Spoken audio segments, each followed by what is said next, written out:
আমার নাম রূপালী, বয়স 9 বছর। আমার বিয়ের মাত্র 4 মাসের মধ্যেই আমার স্বামী মারা যায়। আমার স্বামী মারা যাওয়ার 6 মাস পর আমার বাবা মা আমাকে নিতে আসেন, কিন্তু আমি তাদের সাথে যাইনি, কারণ আমি তাদের উপর বোঝা হতে চাইনি। আমাদের বাড়ির অবস্থা ভালো ছিল না, বাবা আমাকে অনেক কষ্টে বিয়ে দিয়েছিলেন। আমার শ্বশুরবাড়ি বেশ ধনী। আমার শাশুড়ির 2 ছেলে, 1 মেয়ে। আমার স্বামীর থেকে তার ভাই 2 বছরের ছোট। স্বামীর মৃত্যুর পর আমি চেয়েছিলাম আমার শাশুড়ি আমার দেওরের সাথে আমার বিয়ে দিয়ে দিক। তাই তার মন জয় করার জন্য বাড়ির সব কাজ করতাম এবং রাতে ঘুমানোর আগে শাশুড়ির পা টিপে দিতাম। যতটা সম্ভব শাশুড়ির সেবা করতাম। তাকে কখনো আমার উপর বিরক্ত হবার সুযোগ দেইনি, কারণ আমি চাইতাম তিনি আর একবার আমাকে তার পুত্রবধূ বানিয়ে নিক। একটা ননদ ছিল যে বিবাহিত এবং সে খুব কম এ বাড়িতে আসত, কেননা আমার শাশুড়ি তার বিয়ে খুব ধনী পরিবারে দিয়েছিলেন, তাই সে বেশিরভাগই সময় তার শ্বশুর বাড়িতেই থাকত এবং সে সুখী জীবন কাটাচ্ছিল তার শ্বশুর বাড়িতে। কিন্তু যখনই আমার ননদ আসত, আমি তার খুব যত্ন করতাম, তার পছন্দের সব খাবার রান্না করতাম এবং তার বাচ্চাদেরও খুব আদর করতাম। এতে আমার শাশুড়ি খুব খুশি হতেন। বিয়ের প্রথম দিন থেকেই আমি তার সাথেও খুব ভালো ব্যবহার করেছি এবং তিনি খুশি হয়ে আমাকে অনেক আশীর্বাদ করতেন আর বলতেন, আমি ভগবানের কাছে প্রার্থনা করি আমার দ্বিতীয় পুত্রবধূও যেন তোমার মতো হয়। আর আমাকে বলতেন যে তুমি আমার কাছে আমার মেয়ের মতো, তুমি যেভাবে আমার সেবা করো, নিজের মেয়েও তার মায়ের এমন সেবা করতে পারে না। আমি আমার শাশুড়ির মন যেভাবেই হোক জয় করতে চাইতাম। আমাদের বাড়িতে শাশুড়ি কথাই শেষ কথা, সবকিছু তার নির্দেশেই হতো, তার সম্মতি ছাড়া বাড়ির একটা পাতাও নড়তে পারত না। যদি কাউকে তার খারাপ লাগত, তাহলে এই বাড়ির কেউ তার নাম পর্যন্ত বলতেন না, কারণ আমার শাশুড়ি খুবই রাগী মহিলা। শাশুড়ি আমার উপর খুব খুশি, তাই আমার বিশ্বাস ছিল যে তিনি আমাকে তার ছোট ছেলের সাথে বিয়ে দেবেন। আমার দেওর আমেরিকায় ডাক্তারি পড়ছে, তার ফিরে আসার আর মাত্র 3 মাস বাকি। এবং আমি মনে মনে খুশি ছিলাম যে আবার এই বাড়িটা আমার হবে আর আমি এই বাড়ির মালকিন হব, কারণ আমি সারা জীবন দারিদ্র্যের মধ্যে কাটিয়েছি আর এখানে এসে জানতে পেরেছি যে জীবনে সুখ কী জিনিস, তাই আমি এই বিলাসিতা হারাতে চাই না। আমার শ্বশুর বাড়ি খুব ধনী, তাদের অনেক জমিজমা আছে যা তারা তাদের বাপদাদাদের কাছ থেকে বংশ পরম্পরায় পেয়েছেন। এরা বংশ পরম্পরায় ধনী আর আমার দেওরও দেখতে হ্যান্ডসাম এবং স্মার্ট। আমি যদি বাবার বাড়িতে চলেও যেতাম, তাহলে সারা জীবন কিভাবে একা কাটাতাম? কে তার গরিব এবং বিধবা মেয়েকে বিয়ে করবে? তাই আমি যথাসাধ্য চেষ্টা করেছি যে আমার শাশুড়ি যেন তার ছোট ছেলের সাথে আমার বিয়ে দেন।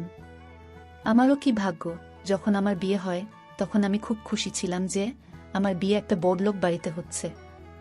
এতদিন আমি অভাবের মধ্যে মানুষ হয়েছি, এখন আর অভাবের মধ্যে জীবন কাটাতে হবে না, কিন্তু ভগবান আমার এই সুখ ও মাসের মধ্যেই কেড়ে নিলেন, ও মাসের মধ্যেই আমি বিধবা হয়ে গেলাম।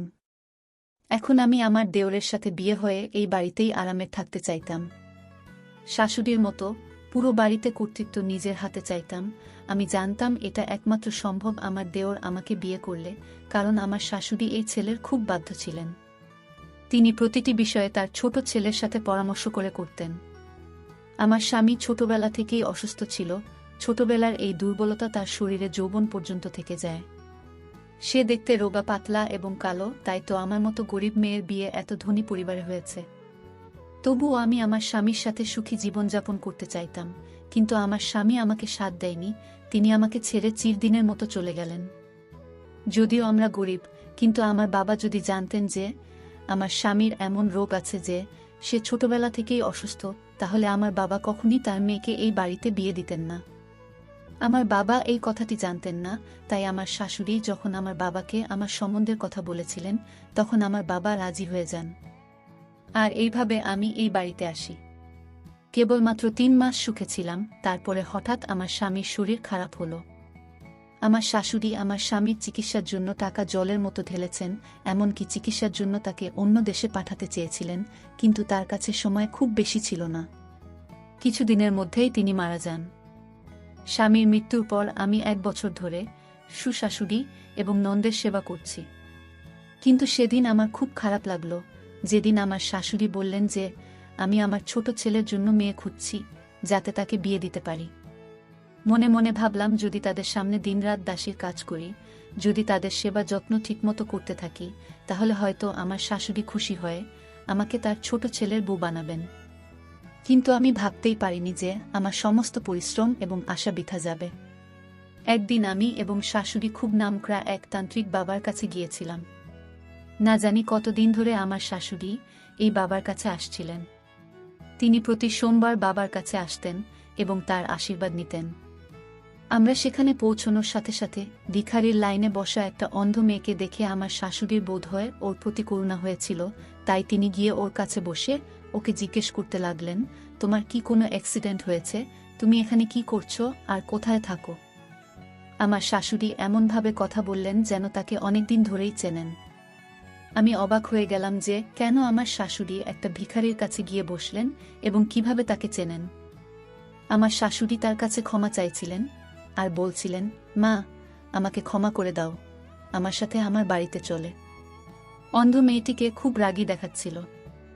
সে আমার শাশুড়িকে বলতে লাগলো, আমি কখনোই আপনার সাথে যাব না, আমার যা হয়েছে তা আপনার জন্যই হয়েছে, সেই জন্যই আমি আপনাকে কখনই ক্ষমা করতে পারবো না। আমার শাশুড়ি কাঁদতে কাঁদতে তার কাছে ক্ষমা চাইছিলেন এবং তাকে বলছিলেন যে তুমি যেমনটি চাইতে এখন ঠিক তেমনটি হবে। তোমার মনের যা কিছু ইচ্ছা তা পূরণ হবে, তুমি শুধু আমার সাথে চলো। আমার শাশুড়ি অন্ধ ভিখারিকে বাড়িতে নিয়ে এসেছেন। আমি যখন শাশুড়িকে জিজ্ঞেস করলাম, মা, কেন একে বাড়িতে নিয়ে এসেছেন আর এই মেয়েটিকে, তখন আমার শাশুড়ি আমাকে শুধু বললেন যে আমি ওকে আমার ছোট ছেলের সাথে বিয়ে দেব। শাশুড়ির কথা শুনে আমার পায়ের তলায় মাটি সরে গেল, কারণ আমি যত স্বপ্ন দেখেছি সব ভেঙে চুরমার হয়ে যেতে দেখতে পাচ্ছি। শাশুড়ির কথায় খুব অবাক হলাম যে তিনি কিভাবে একটা অন্ধ ভিখারির বিয়ে তার ডাক্তার ছেলের সাথে দিতে পারেন। আমার মনে হচ্ছিল যে আমার দেওর একে দেখার সাথে সাথে না করে দেবে, কারণ সে আমেরিকায় পড়াশোনা করছে, তার চয়েসও খুব হাইফাই হবে। সে কিভাবে একটা অন্ধ ভিখারিকে বিয়ে করবে? আমি তো শাশুড়ির ভাবনা চিন্তা দেখেই অবাক হলাম। কয়েকদিনের মধ্যেই দেওর ফিরে এলো আর শাশুড়ি বিয়ের প্রস্তুতি নিতে শুরু করলেন। সেই অন্ধ মেয়েটি এখন বাড়িতে থাকে, শাশুড়ি তাকে থাকতে আলাদা ঘর দিয়েছেন। সে আমাদের সাথে খুব কমই কথা বলে, বেশিরভাগই সময় ঘরেই থাকত। শাশুড়ি তার ঘরে খাবার দিয়ে আসতেন। শাশুড়ি দেওরকে বিয়ের কথা জানালে দেওর আনন্দের সাথে বিয়েতে রাজি হয়ে গেল। আমি অবাক হয়ে গেলাম যে রোহিত কিভাবে বিয়ের জন্য রাজি হতে পারে। ও কিভাবে একটা অন্ধ ভিখারিকে পছন্দ করল? তারপরে আবার ভাবলাম, আমার শাশুড়ি হয়তো রোহিতকে বলেনি যে সে তার জন্য যে মেয়ে ঠিক করেছে সে অন্ধ। আমি চেষ্টা করছিলাম কোনোভাবে দেওরকে এই কথাটা জানাতে।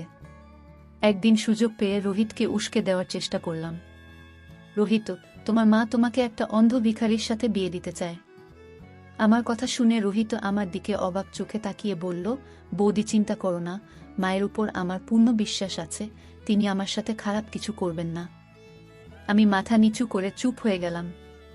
বিয়ের সময় দেওর মেয়েটিকে দেখেই এমন খুশি হলো যেন সে এত খুশি আগে কখনো পায়নি। তার খুশি দেখে অবাক হয়ে গেলাম যে দেওর এত খুশি কেন। একটি অন্ধ মেয়ে তার বউ হতে যাচ্ছে, তারপরও সে এত খুশি। আমার অবাক হওয়ার পালা কিছুতেই কমছিল না। আমি কিছু বুঝতেই পারছি না কি হচ্ছে।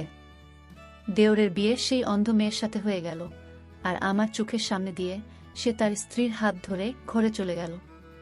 এখন পর্যন্ত আমার দেখা সব স্বপ্ন ভেঙে চুরমার হয়ে গেল। শাশুড়ি আমাকে নির্দেশ দিয়েছিলেন যে এখন থেকে তোমার দেওর আর জায়ের সমস্ত দায়িত্ব তোমাকেই নিতে হবে, কারণ তোমার যা অন্ধ, তাই তার খাওয়া দাওয়া থেকে তার সব দায়িত্ব তোমার উপরে দিলাম।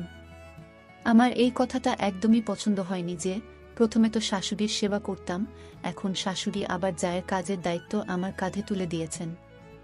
আমি সাহস করে শাশুড়ির সাথে কথা বলার সিদ্ধান্ত নিলাম এবং তার রুমে গেলাম। আমি তাকে জিজ্ঞেস করলাম, তিনি আমাকে নিয়ে কি ভাবছেন আর কতদিন আমাকে এভাবে তাদের বাড়ির কাজের মেয়ে বানিয়ে রাখবেন? প্রথমে তো শুধু আপনি ছিলেন, এখন তো আপনি একটি অন্ধ মেয়েকে আমার মাথায় উপর চাপিয়ে দিয়েছেন। আপনি আমার স্বামীর মা, তাই আমি মনে প্রাণে আপনার সেবা করতাম, কিন্তু আমি সেই অন্ধ ভিখারির চাকরানি হতে পারব না। শাশুড়ি আমাকে বললেন, এখানে এসে আমার কাছে বসো, আমি তোমাকে বলছি মেয়েটি কে। এখন আমার শাশুড়িকেও মোটেও পছন্দ হচ্ছিল না।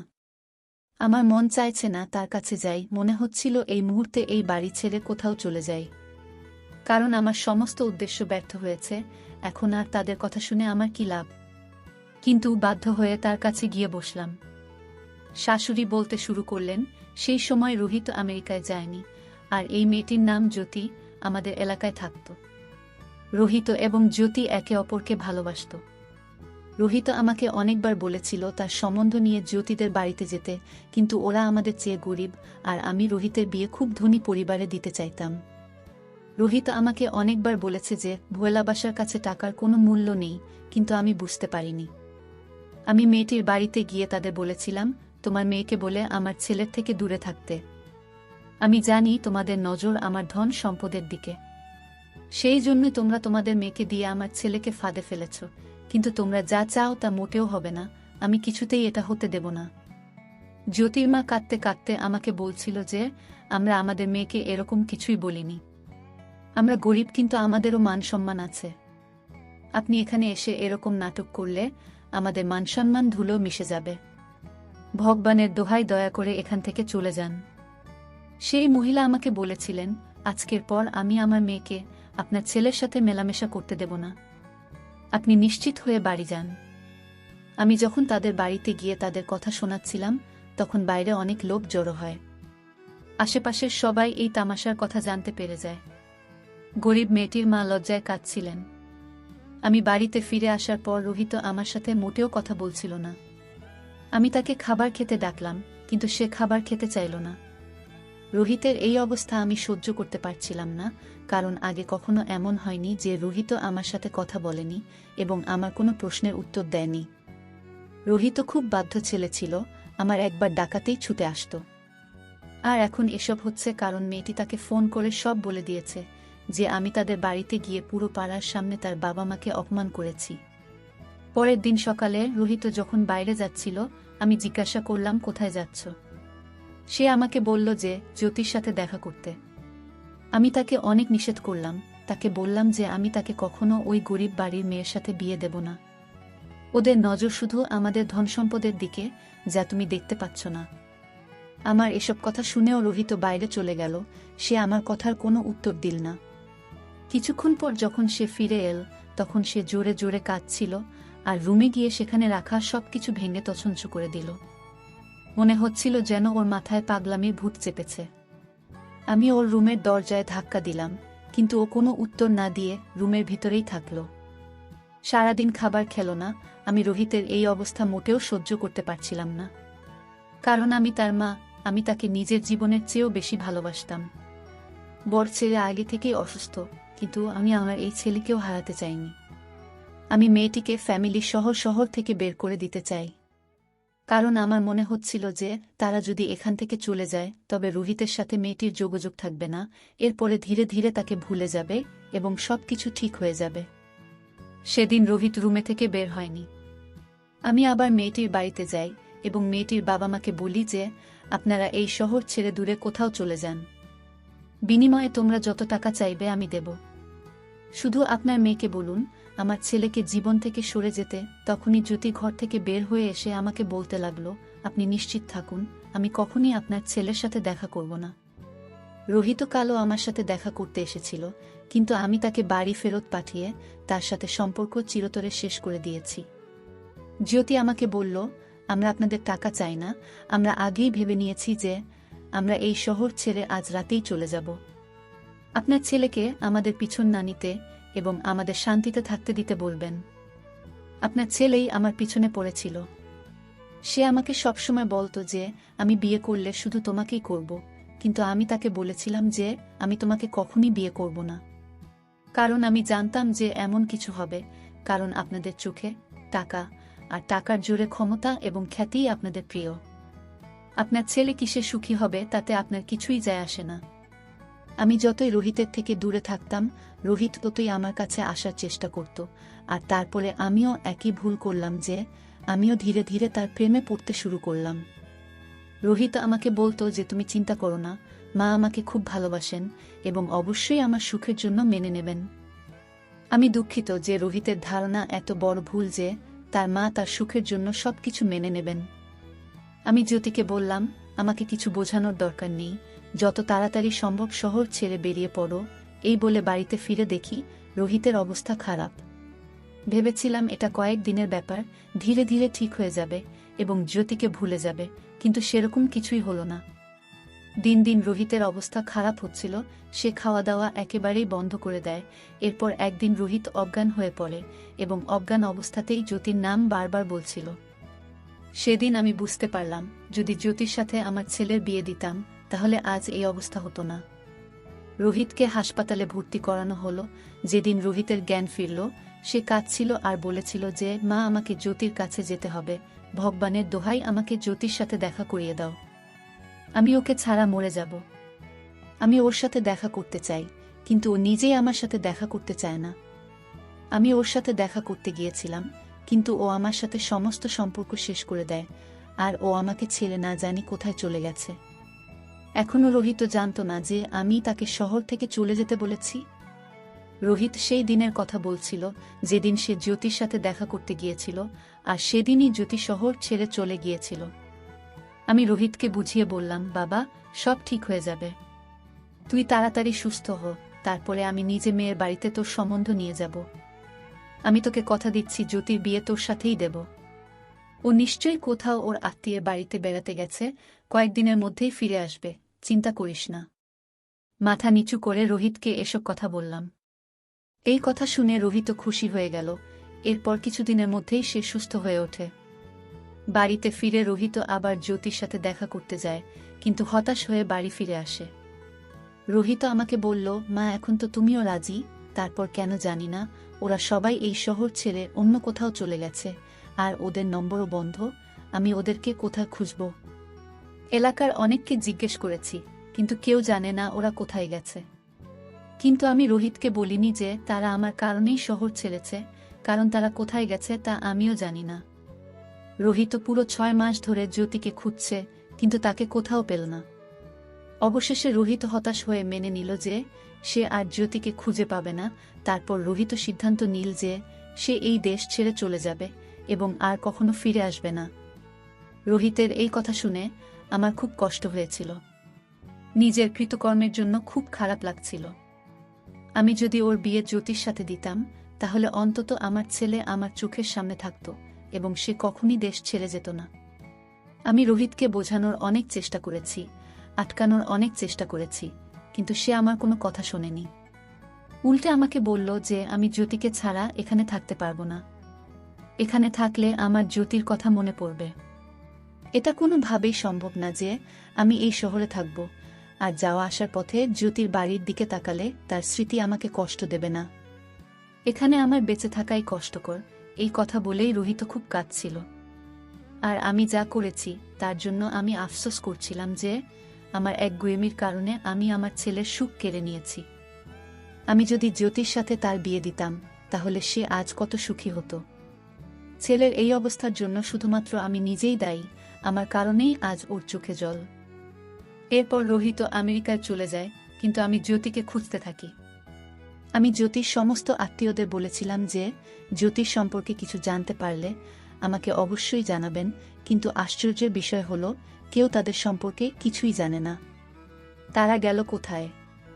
তারপরে প্রতি সোমবার আমি তান্ত্রিক বাবার কাছে যেতাম, যাতে কোনো না কোনোভাবে জ্যোতির খোঁজ পেতে পারি। প্রতিদিন বাবার আশীর্বাদ নিতাম এবং বাবাকে বলতাম ঈশ্বরের কাছে প্রার্থনা করতে, যাতে আমার ছেলের খুশি ফিরে আসে। এরপর ঈশ্বর আমার প্রার্থনা স্বীকার করলেন। আমি জ্যোতিকে সেখানে বসে থাকতে দেখলাম। তাকে সেখানে দেখে খুব খুশি হয়েছিলাম এবং বাড়িতে নিয়ে এসে জানতে পেরেছিলাম যে তারা এই শহর ছেড়ে মুম্বাই যাওয়ার সময় রাতে একটি বড় অ্যাক্সিডেন্ট পড়ে এবং তার বাবা মা এই অ্যাক্সিডেন্টে তাকে একা ফেলে রেখে পরে লাইক যাত্রা করেন। মা বাবা মারা যাওয়ার পর জ্যোতি সম্পূর্ণ একা হয়ে পড়ে। এই দুর্ঘটনায় তার চোখ দুটি হারিয়ে ফেলে। এটা শুনে আমিও কাঁদতে লাগলাম, কারণ আমার জন্যই তার সাথে এসব হয়েছে। আমি তাদের এই শহর ছাড়তে বলেছিলাম।